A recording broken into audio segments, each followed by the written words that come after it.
Okay, so my name is Julie Bordo, and I am from Cuba.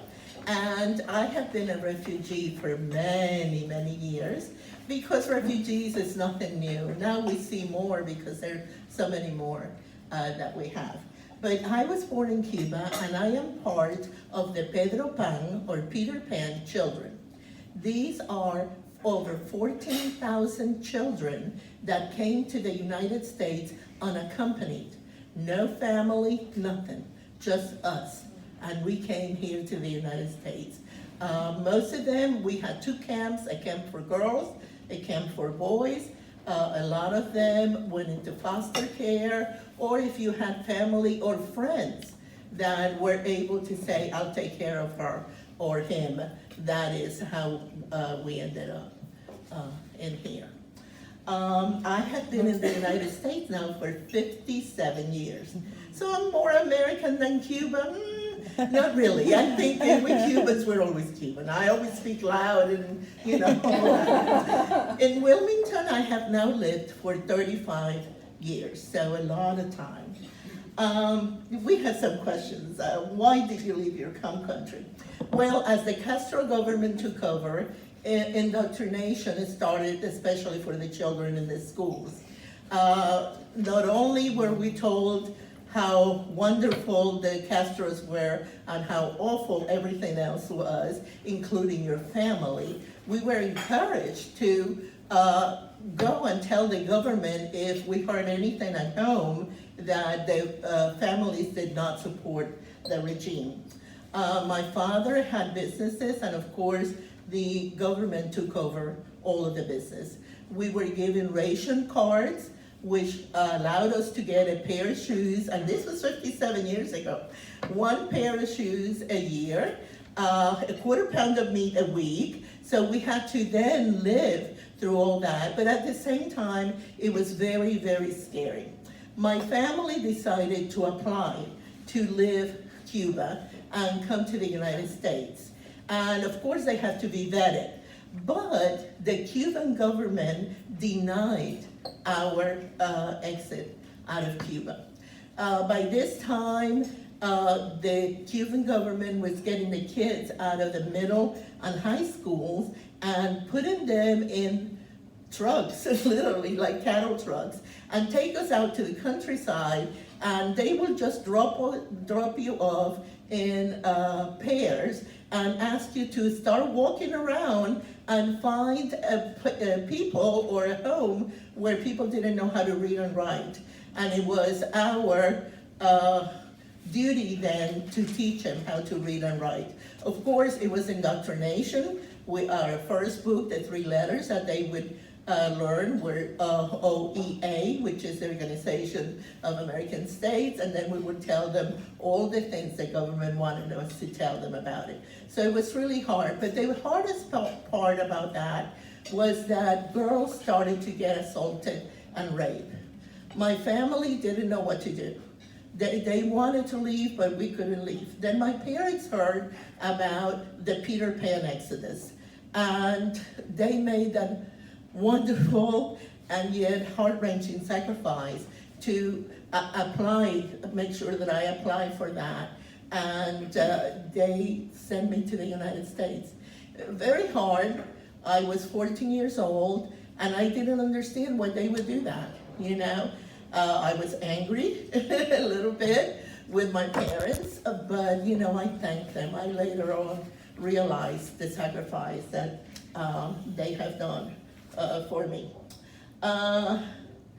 The refugee approval at that time, like I said, you still had to fill out papers, you have to go to interviews, you had to have your shots done, all of that. And I did that with my parents, and then later on, as I was part of the Peter Pan program, we had to do that. Now, Cubans are not allowed.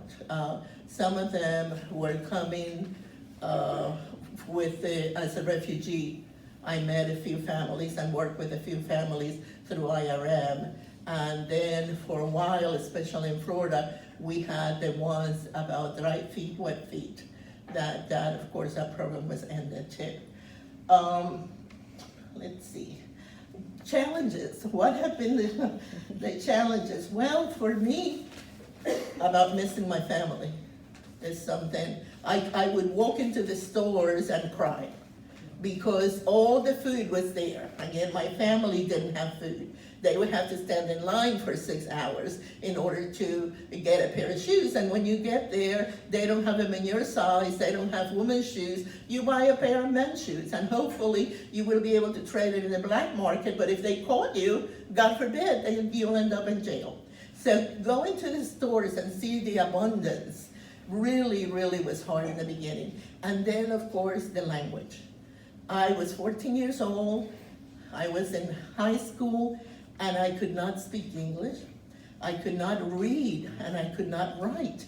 And later on, I became a teacher, and I tell my students, you know, you can do anything you want in life, because if I came here, and you know, really in high school, I couldn't read, I couldn't write, I couldn't talk, and somehow I made it without an ESL, because at that time, they didn't even have ESL programs.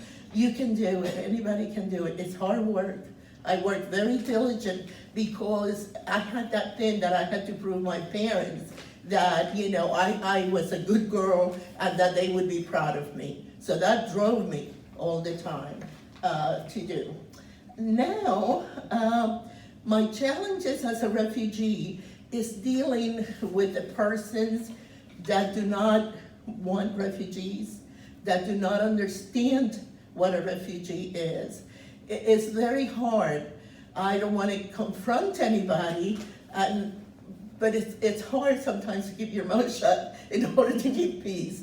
So it's a big challenge now, because I am so pro-refugee. I was one of them. I want to be, you know, a help to all those. That's why I started working with IRM and, you know, helping refugees, and now I'm a part of the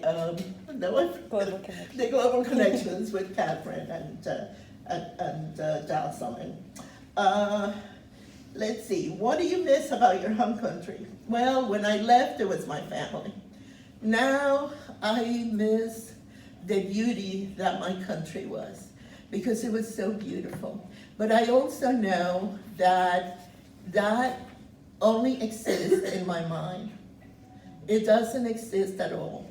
The way of living, the way things were, the buildings, everything, nothing is the same. I have never been back to Cuba.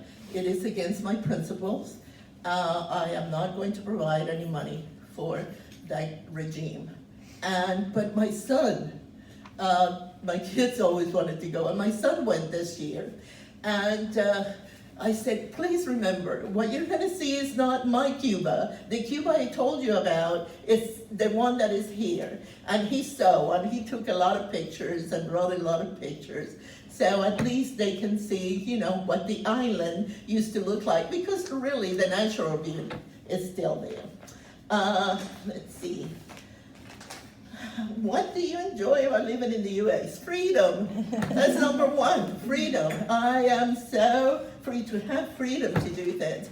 You know, when I was a teacher, sometimes we'll have meetings or whatever, and they would say something that I know was not right or I didn't agree with, and I would say something, and people would say, don't say that, you're going to get in trouble. And I said, no, I can hear, so I can say it. So, you know, I never keep my mouth shut, unless I want to be really nice sometimes. What do I enjoy about Wilmington? Everything. Such a small, beautiful, beautiful place. A wonderful place to raise children. I raised 3 children here, and oh, it was wonderful. Really, really wonderful. I love it. I love the fact that in Wilmington there are people from all over the world, and I can meet them, and I can talk to them and share with them and learn about them. For a while we lived in Long Beach and in Brunswick County, and there was not that there, and I missed it a lot. So right away we moved to Wilmington. So now I love this about here. That's it. I think I just love the country, love the US. I'm blessed. Thank you.